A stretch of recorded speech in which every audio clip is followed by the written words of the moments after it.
اب سوال پیدا ہوتا ہے قیام اللیل سے مراد کیا ہے؟ یہاں پہ میں ذرا تراویح کا جو پس منظر ہے وہ بیان کر دینا چاہتا ہوں۔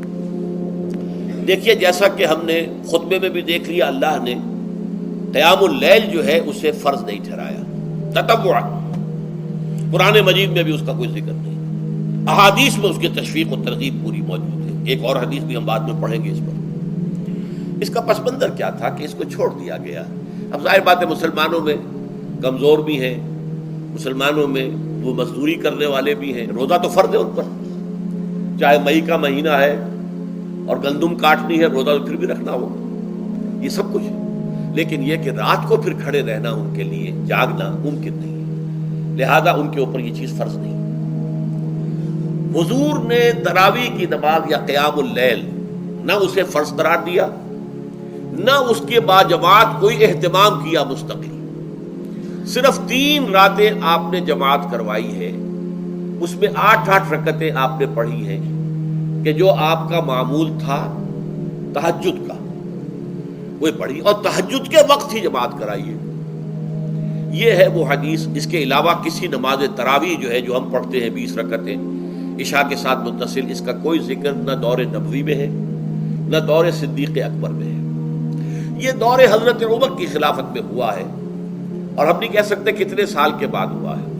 حضرت عمر رضی اللہ تعالیٰ عنہ کی خلافت کا دور جو ہے وہ تو 10 برس ہے، ہو سکتا ہے 5 برس کے بعد ہوا ہو، 6 برس کے بعد ہوا ہو، 12 ہوا ہے ان کے عہد میں۔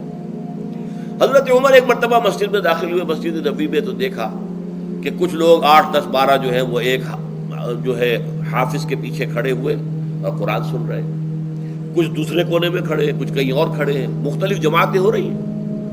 تو انہوں نے سوچا کہ کیوں نہ ان سب کو ایک امام کے پیچھے جمع کر دیا جائے، اور اس کے لیے لوگوں کی سہولت کے لیے عشاء کے ساتھ متصل رکھ دیا جائے، اس لیے کہ تہجد کے وقت اٹھنا جو ہے وہ تو ہر کس و ناقص کا کام نہیں ہے، کہ عشاء کے بعد اگر تھوڑا سا اضافی وقت ہو صرف، تو یہ ہر شخص کر لے گا، مزدور بھی کر لے گا۔ لہذا آپ نے یہ نظام تجویز فرمایا کہ عشاء کے متصلاً بعد 20 رکعت نماز پڑھی جائے اور ایک امام کے پیچھے پڑھی جائے۔ یہ گویا کہ اجتہاد ہے حضرت عمر رضی اللہ تعالی عنہ، اس کو آپ نے خود بدعت بھی قرار دیا ہے، لیکن بدعت حسنہ۔ بدعت کس اعتبار سے؟ لغوی اعتبار سے نئی بات، اس لیے کہ حضور کے زمانے میں نہیں تھی، تو یہ اس طریقے سے ایک نئی بات ہے۔ لیکن یہ بات چونکہ بہت اچھی ہے، بہت عمدہ ہے، آپ جب یہ نظام چل پڑا تو ایک دن مسجد میں آئے، دیکھا کہ بڑی بھری مسجد ہے، صحابہ کھڑے ہیں اور ایک امام کے پیچھے قرآن سن رہے ہیں۔ آپ نے فرمایا نعم البدعۃ ھذہ، یہ جو ہم نے نئی بات شروع کی ہے یہ بہت اچھی ہے، بہت عمدہ ہے۔ اب یہاں سے فرق واقع ہو گیا ہے۔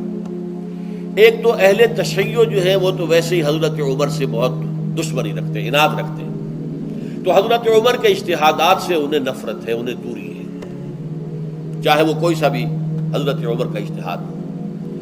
ہمارے ہاں اہل حدیث حضرات بھی در حقیقت حضرت عمر یا کسی اور خلیفہ راشد کے فعل کو وہ سمجھتے ہیں کہ یہ ایگزیکٹو آرڈرز ہیں، یہ ہمیشہ کے لیے نہیں ہے۔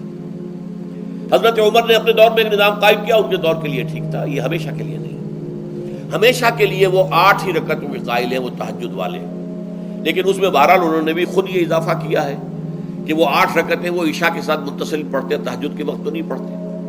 اور حضور نے تو صرف 3 روز جو ہے وہ کرائی تھی جماعت، وہ لوگ 30 دن یا 29 دن پڑھ رہے ہیں، تو اضافہ تو انہوں نے بھی کر دیا، تو نظام میں تبدیلی تو ہو گئی۔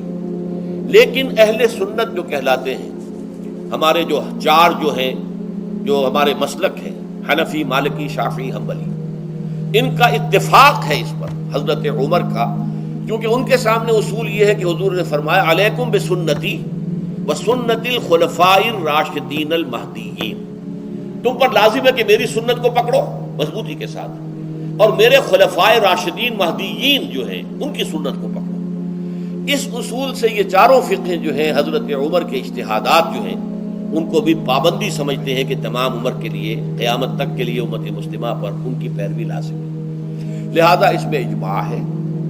اور یہاں تک کہ یہ سب سے آخری جو اس میں مسلک پیدا ہوا ہے زمانی اعتبار سے، سب سے پہلے مسلک جو ہے حنفی پیدا ہوا ہے، پھر مالکی پیدا ہوا ہے، پھر شافعی پیدا ہوا ہے، اور پھر حنبلی آخری ہے۔ اور امام احمد ابن حنبل بہت بڑے محدث بھی ہیں.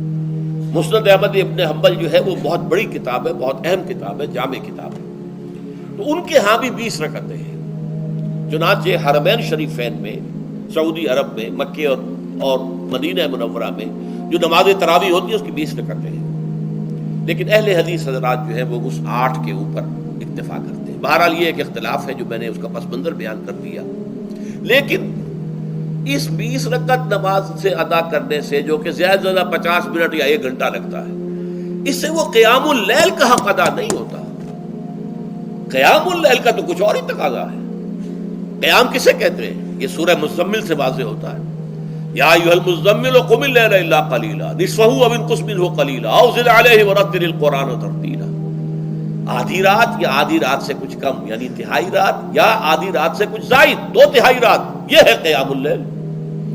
چنانچہ سورہ مزمل ہی کی آخری آیت جو دوسرا رکوع مشتمل ہے جس پر، اس میں صاف کہہ دیا گیا ان ربک یعلم انک تقوم ادنی من ثلثی اللیل ونصفہ وثلثہ وطائفۃ من الذین معک.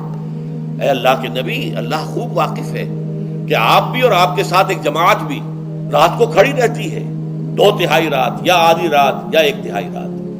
تو یہ سارا معاملہ جو ہے قیام اللیل کا، گویا کہ کم سے کم 1/3 رات پر اس کا اطلاق ہو سکے گا، یہ نہیں کہ 1 گھنٹے. اب اس کے ضمن میں دیکھیے حدیث پڑھیے. تیسری حدیث ہے ان عبداللہ ابن عمرو ابن العاص رضی اللہ تعالی عنہ. یہ وہی عبداللہ ابن عمرو ہے جن کی میں نے آپ کو حدیث پہلے سنائی ہے. یہ ساری رات کھڑے رہتے تھے، پوری رات، اور ہر روز روزہ رکھتے تھے، جس پر حضور نے منع کیا، لا تفعل، مت کرو ایسا. رضی اللہ عنہما، یہ خود بھی صحابی ہیں اور ان کے والد عمرو بن العاص بھی صحابی ہیں. ان رسول اللہ صلی اللہ علیہ وسلم قال، کہ اللہ کے رسول صلی اللہ علیہ وسلم نے فرمایا الصیام والقرآن یشفعان للعبد. روزہ اور قرآن بندے کے حق میں شفاعت کریں گے. یقول الصیام، روزہ یہ عرض کرے گا اللہ کی جناب میں، اے رب پروردگار، انی منعتہ الطعام والشہوات بالنہار، میں نے تیرے اس بندے کو دن کے دوران کھانے پینے سے اور اپنی شہوت کا تقاضا پورا کرنے سے روکے رکھا، یہ میری وجہ سے روکا رہا، تو میری شفاعت اس کے حق میں قبول فرما. فشفعنی فیہ، میری شفاعت اس کے حق میں قبول فرما. ویقول القرآن، قرآن کیا کہے گا؟ منعتہ النوم باللیل، میں نے اسے رات کے وقت سونے سے، نیند سے روکے رکھا. فشفعنی فیہ، تو اس کے حق میں میری شفاعت قبول فرما.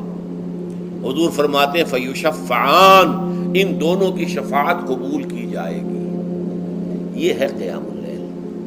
یہ قیام اللیل صرف تراویح کی نماز سے جو پڑھ لی جاتی ہے. اور ہمارے ہاں تو یہ ہے، وہاں کم سے کم یہ تو تھا، صحابہ کرام کھڑے ہوتے تھے تو جو قاری پڑھ رہا ہوتا تھا وہ ان کے دل میں اترتا جاتا تھا، اس کا مضمون اور مفہوم جو ہے ان کو معلوم ہے، لہذا وہ اس کی زبان سے نکلا ہوا ہر لفظ ان کے قلب کی گہرائیوں تک اتر رہا ہے. یہاں تو یہ ہے پیرٹ لائک حافظ ہے، اسے خود پتہ نہیں میں کیا پڑھ رہا ہوں. اکثر حفاظ جو ہیں وہ عالم تو نہیں ہوتے، اور جو سن رہے ہیں انہیں کچھ پتہ نہیں ہم نے کیا سنا ہے. تو ٹھیک ہے، کم سے کم ثواب تو انہیں ملے گا کہ انہوں نے وقت نکالا ہے. 1 گھنٹہ ہی اضافی صحیح، لیکن بہرحال اس کا وقت تو انہوں نے نکالا ہے، محنت کی ہے، کھڑے رہے ہیں، ثواب ملے گا.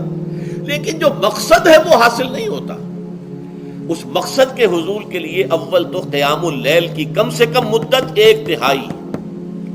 اگر کوئی شخص فرض کیجئے کہ اس کے ہاں کوئی اور انتظام نہیں ہے، جیسا کہ ہمارے ہاں ہم نے انتظام کیا ہے بڑے بڑے شہروں میں دورہ ترجمہ قرآن، اس میں ہمیں 5 گھنٹے لگ جاتے، نصف شب کے قریب تری جو ہے معاملہ ہو جاتا. اس میں کیا ہوتا ہے کہ ہر 4 رکعت سے پہلے جو اس کے اندر پڑھا جانا ہے حصہ قرآن کا، اس کا پہلے ہم مطالعہ کرتے ہیں بیٹھ کر، ترجمہ اور کچھ موٹے موٹے نکات کی جو ہے وضاحت. پھر کھڑے ہو گئے اور قاری صاحب کے پیچھے 4 رکعتوں کے اندر وہ 4 رکوع یا جتنے بھی ہیں پڑھ لیے، سن لیے. پھر بیٹھ گئے 4 کے بعد پھر اگلی 4 رکعتوں کے اندر جو کچھ پڑھا جانے والا ہے اس کا ترجمہ، اس کی تفہیم ہو گئی، پھر کھڑے ہو گئے، پھر سن لیا. اس طریقے سے 5-6 گھنٹے میں تراویح ختم ہوئی. تو تراویح بھی ہو گئی، حضرت عمر کے اجتہاد پر عمل بھی ہو گیا، 20 تراویح ہو گئی. لیکن یہ ہے کہ اس کے ساتھ جو اصل غرض و غایت ہے قیام اللیل کی، وہ بھی حاصل ہو گئی. یہ ہم نے 17 سال پہلے شروع کیا تھا یا 18 سال پہلے، اور وہ انشاءاللہ اللہ کے فضل و کرم سے اب چل رہا ہے. بڑے بڑے شہروں میں ہو رہا ہے، لاہور میں جن مقامات پر ہو رہا ہے وہ تازہ جو ندائے خلافت ہے اس کے اندر آپ اس کی فہرست دیکھ لیں. کراچی میں تو اس سے غالباً 3 گنا مقامات کے اوپر وہ کام ہو رہا ہے، اور دوسرے شہروں میں بھی ہو رہا ہے. تو اس سے در حقیقت وہ غرض و غایت، وہ حکمت جو ہے پوری ہوتی ہے کہ یہ دونوں چیزیں پیرلل ہیں. من صام رمضان ایمانا واحتسابا غفر له ما تقدم من ذنبه ومن قام رمضان ایمانا واحتسابا غفر له ما تقدم من ذنبه. تو صیام اور قیام جو ہے ان دونوں کا حق ادا ہو جاتا ہے.